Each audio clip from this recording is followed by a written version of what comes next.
Élu, écoute et écoute très attentivement. Ce n'est pas un message à ignorer. Ce n'est pas ton imagination qui te joue des tours. C'est une interruption divine urgente, sainte et spécifique. Dieu te parle en ces moments même, non pas avec de douces suggestions, mais avec l'autorité d'un Père qui en a assez vu. Tu te tiens au bord de quelque chose qui a été conçu à ton insu, quelque chose qui s'est formé silencieusement dans l'obscurité, et le ciel refuse de garder le silence. Une transaction spirituelle a été conclue dans ton dos. Elle porte ton nom, mais pas ton consentement. Elle concerne ton avenir, ta paix, ta moisson et la restauration que tu as réclamée dans le secret. Il ne s'agit pas de soupçons. Il ne s'agit pas de peur. Il s'agit d'une vérité divine qui ne peut plus être cachée. Dieu dit: j'ai vu ce qui a été fait dans le secret. J'ai observé les murmures, les motifs cachés, les masques portés en ta présence. J'ai permis que cela continue en temps, afin que chaque racine de tromperie s'exposait d'elle-même. Mais maintenant, je parle, et quand je parle, rien de ce qui est dans l'ombre ne peut demeurer. L'archange Michel a été relâché avec un message pour toi. Un marché choquant a été conclu à ton insu par quelqu'un en qui tu avais confiance, quelqu'un pour qui tu as prié, quelqu'un que tu auras protégé au péril de ta vie. Et cette confiance a été violée. Ce n'est pas seulement de la déloyauté, c'est du sabotage spirituel. Ce message n'a pas été envoyé pour tes frères.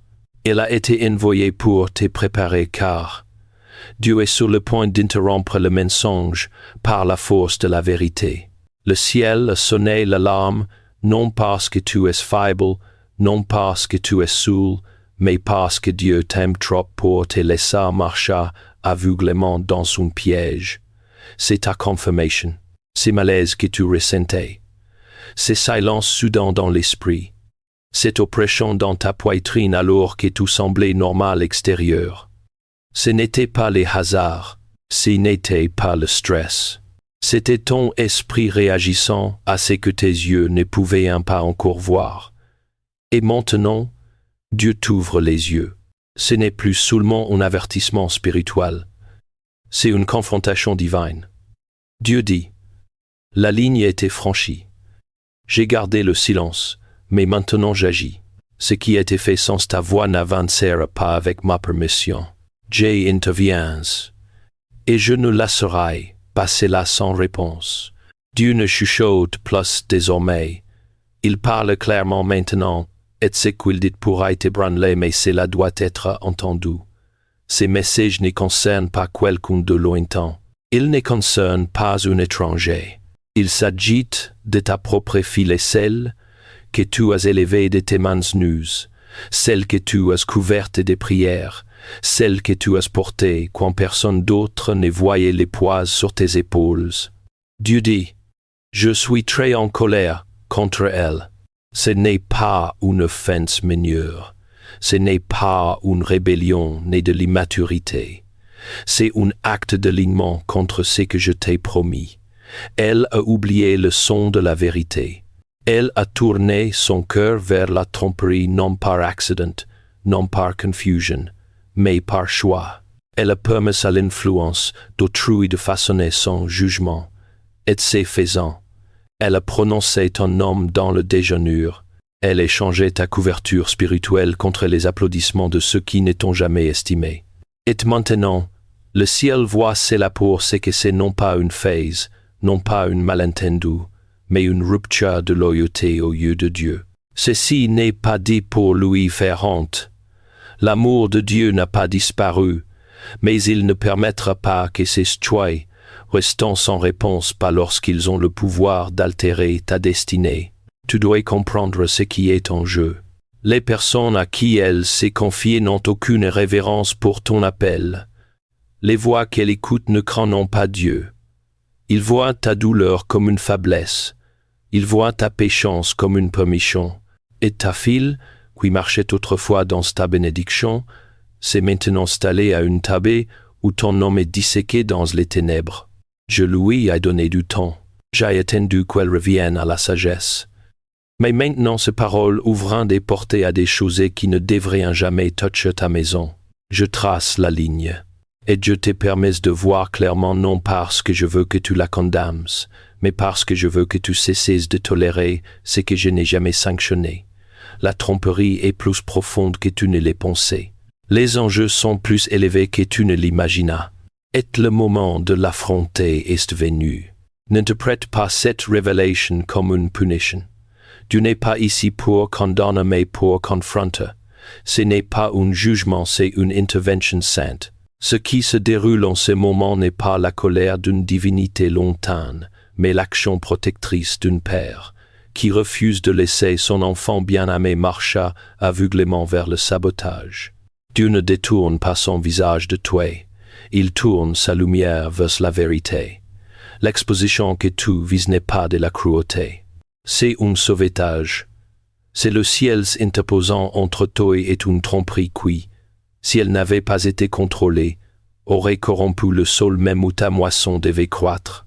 Il y a des moments dans ta vie où Dieu ne parle pas doucement, non pas parce qu'il est moins aimant, mais parce que le danger est plus grand. C'est l'un de ces moments. Il a observé assez longtemps. Il a laissé du temps pour la repentance.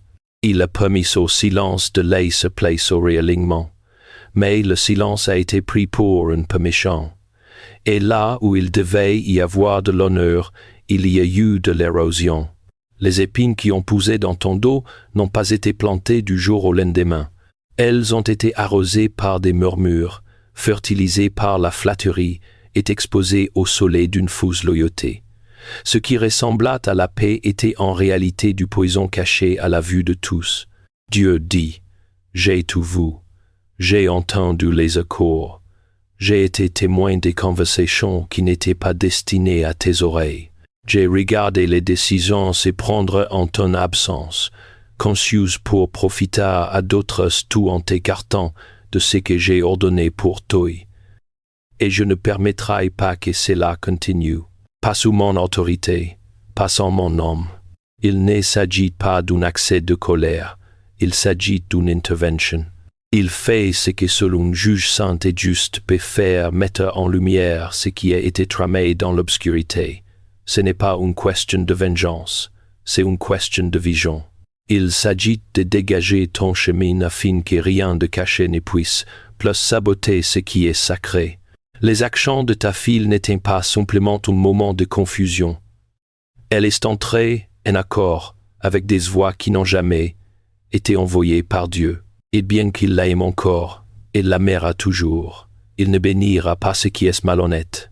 Il ne permettra pas que la douleur non résolue ou l'ambition secrète de quelqu'un torde l'héritage qu'il t'a promis. Tu as porté ta maison avec des larmes, des sacrifices et une foi inébranlable. Tu as mené des batailles silencieuses juste pour maintenir les choses ensemble. Et Dieu a tout vu. C'est pourquoi il trace une ligne maintenant, non pour détruire, mais pour protéger. Cette exposition est sacrée. Elle est chirurgicale.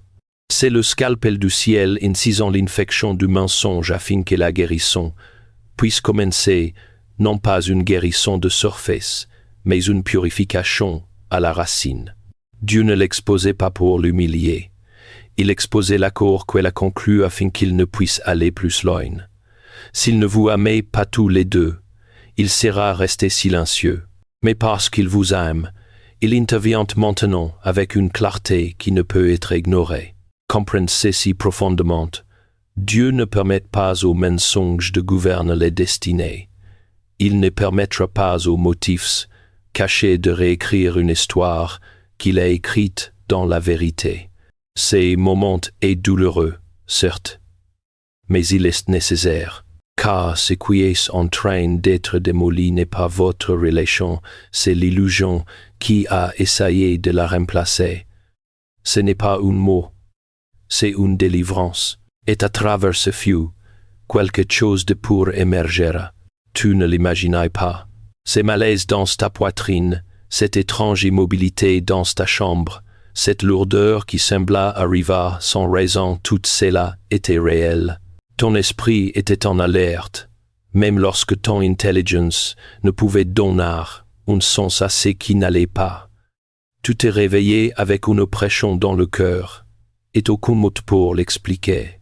Tu traversais tes journées en sentant que quelque chose s'est brisé sous la surface, sans pouvoir mettre les doigts dessous.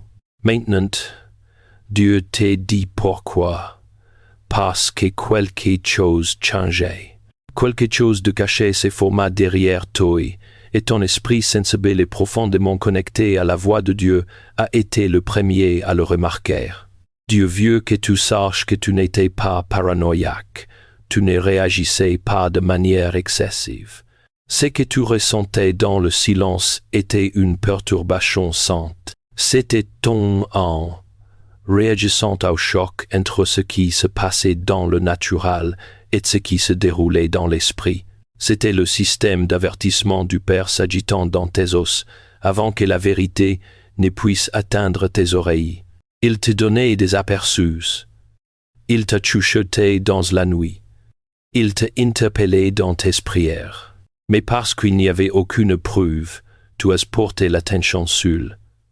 Et pourtant tu avais raison. Le ciel le confirme maintenant. Cet inconfort était la révélation essayant de percer. Cette agitation était le ciel ébranlant tes fondations, non pour te détruire, mais pour te préparer. L'étrange résistance dans ta vie, les retards que tu ne pouvais expliquer, la tension silencieuse qui entrait dans ta maison comme une ombre, rien de tout cela n'était accident. C'était des secousses spirituelles, des signes avant-coureurs, de douces alarmes, non pour te terrifier, mais pour t'empêcher de marcher aveuglément vers la trahison. Et maintenant le voile est élevé, et tu vois clairement. Tes instincts n'étaient pas des mensongers, c'étaient des directives. Dieu n'a jamais été déçu par ton discernement. En fait, il en est fier. Tu as traversé la douleur avec dignité. Tu as aimé des gens qui ne savaient pas comment gérer ta loyauté. Tu as protégé les autres, même alors que ton propre cœur s'est brisé. Et Dieu n'a pas manqué un seul instant. Il a vu les larmes qui n'ont jamais atteint ton oreiller. Il a entendu les gémissements de ton âme quand ta bouche restait silencieuse. Il a regardé alors que tu choisissais la patience plutôt que la réaction, la prière plutôt que la vengeance, la paix plutôt que de prouver que tu avais raison. Et pour cela, il agite maintenant en ta faveur. C'est le moment où ce que ton esprit pressentait prend enfin forme. L'invisible devient visible. La perturbation spirituelle devient divulgation spirituelle. Dieu confirme tout, non pour te faire honte mais pour te fortifier. Tu as été fidèle dans l'obscurité, et maintenant, dans la lumière, tu seras justifié, non parce que tu l'as exigé mais parce que Dieu l'a décrété. Le malaise se dissipe, l'oppression se relâche, parce que la vérité ne se cache plus, et la présence de Dieu intervient avec autorité. C'est le début de ta clarté, et avec cette clarté viendra la paix, non pas celle que le monde donne, mais celle que seul le ciel peut offrir lorsque la vérité a finalement été révélée. Tu n'as jamais été destiné à porter cela seul. Cette révélation, aussi lourde qu'elle puisse paraître, n'a pas été envoyée pour t'écraser, elle a été envoyée pour convoquer les armées du ciel. Dieu n'a jamais voulu que tu portes le poids de la trahison en silence ou que tu démêles les fils de la tromperie par toi-même. C'est pourquoi ce message est arrivé maintenant. Car même alors que la vérité s'élève comme une tempête, Dieu met déjà les choses en mouvement derrière le voile. Il ne se contentait pas d'exposer ce qui a été fait, il le démantèle. Et tandis qu'il le fait, le fardeau quitte tes épaules pour passer entre ses mains. L'archange Michel se tient au garde à vous. Il a été dépêché par le commandement de Dieu, non seulement pour délivrer cet avertissement, mais pour exécuter une interruption divine. Il dit, « tu es plus fort que tu ne le penses, mais les guerriers doivent être protégés lorsque la bataille devient invisible. Tu n'as jamais été appelé à mener cette guerre particulière tout seul. Chaque mot que tu lis est soutenu par la plus haute autorité de l'univers. Ce n'est pas de l'émotion, ce n'est pas une opinion. C'est une déclaration sacrée venant de la salle du trône du ciel. Et elle a été envoyée pour t'atteindre avant que les plans formés dans l'ombre ne puissent être achevés. L'accord conclu à temps sous ces marchés, je compte qui était signé dans l'esprit par quelqu'un, en qui tu avais confiance ne devait jamais d'erreur. Dieu l'avoue bien avant que tu ne le sentais. Et même alors qu'ils conspiraient derrière des portes closes, le ciel dénouait déjà les liens. La raison pour laquelle tu reçois ces messages maintenant est que la rupture a déjà commencé. Les plans qui visaient à limiter ton appel, à saboter ton héritage, à blesser ton esprit dans le silence, Dieu est en train de le déchirer fil après fil, mais il avait besoin que tu saches, parce que l'exposition sans compréhension peut ressembler à une punition. Et ce n'est pas ce dont il s'agit. C'est la miséricorde portant le visage de la confrontation. C'est Dieu intervenant dans ta vie, non pour accuser, mais pour éveiller. Il ne te laisse pas être prise au dépourvu. Il te permet de voir avec ton esprit ce que tes yeux n'étaient jamais censés manquer. Car la vérité ne fait pas que te libérer et te réaligner. Elle restaure ton discernement. Elle ouvre la porte à ce qui a toujours été à toi. Tu n'es pas en colère contre toi. Laissez-le s'ancrer profondément dans ton âme. Il n'est pas déçu de ta confiance, de ta loyauté, de ta volonté de croire le meilleur des autres. Il l'honore. Mais ce qu'il ne peut permettre, c'est que ces cœurs magnifiques qui le tien deviennent un lieu d'accueil pour un sabotage déguisé en amour. C'est pour cela qu'il intervient. C'est pour cela que le ciel bouge. Parce que quelque chose de sacré était attaqué. Et Dieu refuse de garder le silence à ses sujets plus longtemps. Cette révélation n'est pas ta malédiction, c'est ta confirmation. C'est le ciel qui dit, tu avais raison de tenir bon, tu avais raison de prier, tu avais raison de ressentir ce que tu ressentais. Et maintenant, nous combattons pour toi. Dieu n'expose jamais son restaureur. Il ne révèle jamais la douleur sans préparer la promesse. Et en ce moment même, alors que la vérité vient à la lumière, le ciel positionne déjà quelque chose pour toi qui ressemblera à la joie perçant à travers les cendres.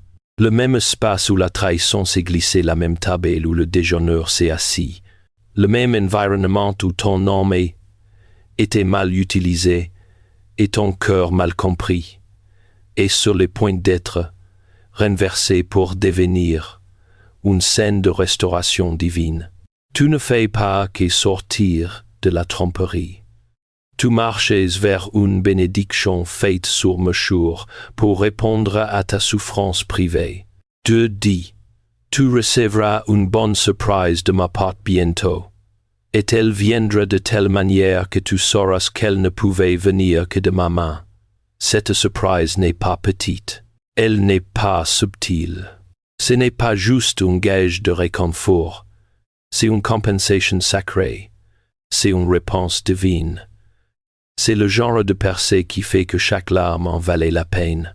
Ce n'est pas juste un changement dans ton atmosphère, c'est une récompense céleste qui porte ton nom, en lettré d'or dans les archives du ciel. C'est l'accomplissement des prières même que tu chuchotais, quand personne ne voyait ta fidélité, quand ton cœur s'est brisé mais que tes mains serviaient encore, quand tes yeux pleuraient mais que tes lèvres bénissaient encore. Dieu veut que tu comprennes. Rien n'a été perdu.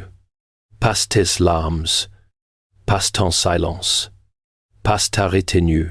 Alors que d'autres conspiraient, tu s'aimais dans la douleur, certes, mais tu s'aimais dans l'obéissance. Et cette moisson revient maintenant multipliée.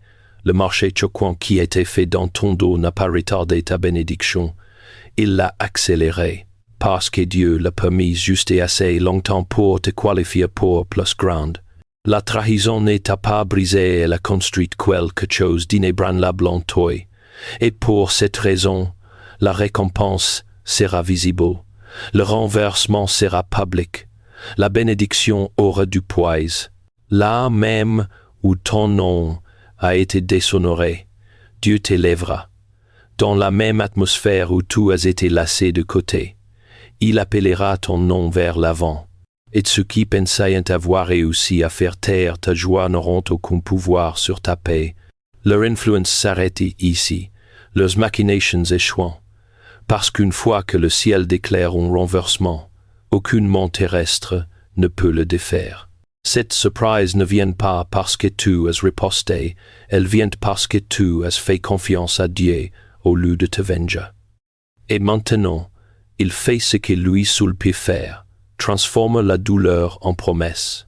N'ayez plus peur de la vérité, ne recule pas sous les poids de ce que tu vois maintenant. Cela peut piquer, mais cela te libérera. Cela peut faire mal, mais cela te purifiera. Et quand la surprise arrivera, quand la bénédiction se posera, tu regarderas en arrière et diras avec clarté, c'était bon que la vérité me soit montrée. C'était bon que Dieu interrompe les plans. C'était bon que le ciel ne me laisse pas rester aveugle. Ce que tu es sur le point de recevoir fera taire toutes tes voix moqueuses. Cela comblera le vide laissé par la déception. Ce sera comme si le ciel avait embrassé la terre pour l'amour de toi. Maintenant la vérité est venue. Maintenant le voile est levé. Et tu te tiens au souhait entre l'exposition et la destinée, entre le chagrin et la guérison, entre le silence et l'autorité spirituelle. Ce qui arrive ensuite ne dépend pas de ceux qui t'ont trahi. Ce n'est pas entre les mains de ceux qui t'ont mal compris.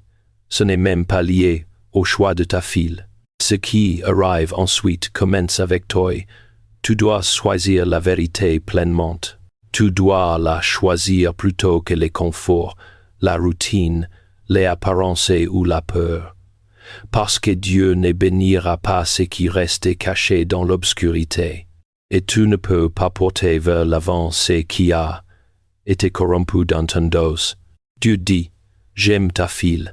Mes plans pour elle ne sont pas effacés, mais je ne peux pas bénir la tromperie. Je ne peux pas honre le déshonneur. Je ne permettrai pas que ce choix retardant ce que j'ai préparé pour toi. Ce n'est pas une punition, c'est une purification. Et cela commence par la vérité. Il n'y a plus de place pour l'espoir passif ou le déni silencieux. C'est un appel à l'intercession, un appel au leadership spirituel. Non pas le contrôle, non pas la colère, mais pas une autorité sainte. Tu dois te lever maintenant non seulement comme parent, mais comme protecteur prophétique de la promesse que Dieu a placée sur ta vie. Le pardon est toujours ton appel, mais le pardon n'est pas aveugle. La grâce n'est pas une corde. Tu as le droit de poser des limites tout en marchant dans l'amour. Tu as le droit de dire « Je te vois, je te pardonne, mais je ne donnerai plus ma paix à des gens qui l'échangent contre de l'orgueil. » Le ciel ne te demande pas de combattre la chair. Le ciel te demande de te tenir debout en esprit, de prier avec clarté, de parler avec sagesse, de déclarer avec puissance. Parce que ces moments ne concernent pas seulement ce qui a été fait contre toi, ils concernent ce que Dieu est sur le point de bâtir à travers toi. Dieu dit, parlez encore, espère encore, fais confiance encore. Ce qui s'est dressé contre temps à venir ne réussira pas. Ce qui a été convenu dans les ténèbres est brisé par la lumière.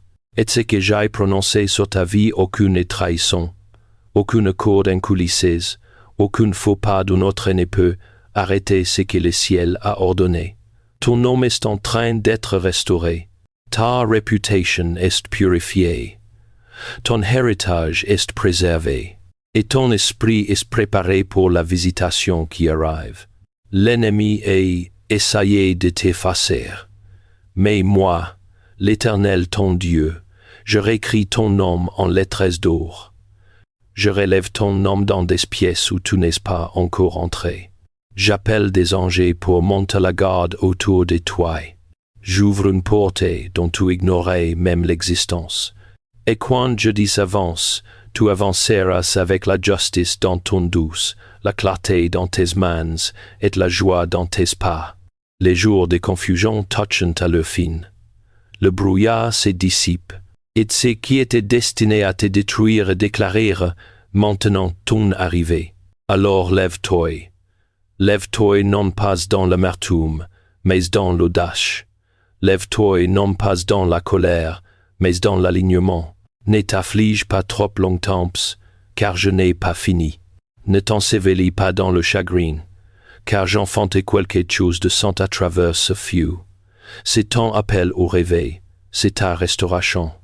C'est ton moment. Ce que le ciel a commencé, l'enfer ne peut l'arrêter. Le silence est brisé, la lumière afflue. Et les prochains chapitres pleins de justice, de joie et de récompense divine est déjà en train d'être écrit. Tu n'es pas oublié, tu n'es pas abandonné, tu n'es pas brisé au-delà de toute réparation. Tu es élu, tu es bien-aimé, tu es protégé. Le ciel combat pour toi en ce moment même. Père Dieu, je me tiens devant toi maintenant pleinement vu, pleinement connu et pleinement abandonné. Plus de cachettes, plus de faux semblances, plus d'efforts pour maintenir ensemble ce que tu brises pour mon bien. Je reçois cette vérité, non avec pur, mais avec un sang tremblement. Je la reçois comme le feu qui affine, et non qui détruit. Je la reçois comme la lumière qui expose et non qui fait honte. Merci de m'aimer assez pour parler clairement. Merci d'intervenir avant que les dégâts ne soient plus profonds. Merci de tirer le rideau et de m'appeler dans la clarté divine. Seigneur, je lève vers toi chaque morceau de mon cœur qui se sent brisé en ces moments. Je te présente les chocs, la déception, la douleur de la trahison. Je les dépose à tes pieds non comme des plantes, mais comme des offrandes. Utilise-les, Seigneur. Rachète-les. Transforme-les en autos où ta gloire demeurera. Je ne porterai pas l'amertume dans la prochaine saison. Je ne porterai pas la confusion dans la promesse. Je choisis de te laisser me guérir dans la vérité, non avec le déni, mais avec une perspective divine. Je prie pour ma fille, Dieu. Même dans ma blessure, j'intercède pour son âme. Réveille-la. Secours son esprit pour le libérer des voies de la tromperie. Brise tout alignement, impie qu'il a éloigné de ta lumière. Entoure-la de conviction, entoure-la de miséricorde. Qu'elle rencontre ta vérité d'une manière qui transforme et non qui condamne. Je déclare qu'elle ne restera pas dans l'ombre. Je déclare qu'elle reviendra sur le chemin que tu as tracé. Et je serai prêt, non avec la vengeance, mais avec la réconciliation conduite par ton esprit. Père, scelle cette saison avec ton autorité. Que chaque chaîne invisible forgée dans le secret soit brisée, maintenant au nom de Jésus. Que quelque contrat spirituel signé contre moi soit révoqué et annulé par le sang de l'agneau. J'invoque le sang de Jésus sur mon esprit, mon corps, ma maison et mon avenir. Aucune arme forgée contre moi ne prospérera. Aucun mensonge chuchoté dans l'obscurité ne tiendra face à ta lumière. Je réclame mon nom. Je réclame mon héritage. Je réclame mon identité d'enfant du Très-Haut. Saint-Esprit, remplis les lieux vides d'une huile fraîche. Soufflez la paix dans les pièces qui contenaient autrefois la tension. Que le vent de ta présence ramène la vie dans chaque partie de moi qui s'est engourdie. Je demande des surprises divines, la gloire, la même où j'ai été trai, la joie la même où j'ai pleuré, l'honneur la même où j'ai été rejeté. Tu es le Dieu qui rétribue, tu es le Dieu qui restaure. Et je te fais confiance non seulement avec ma douleur, mais avec mon avenir. Au saint nom de Jésus, je dis oui à la vérité, Oui à la justice, oui à la guérison, oui au prochain chapitre, et oui au fait qui purifie mais ne consume pas. Que ta volonté soit faite, et que ta gloire soit vue en moi, à travers moi et autour de moi. Je suis à toi, je m'élève dans ta force. Amen.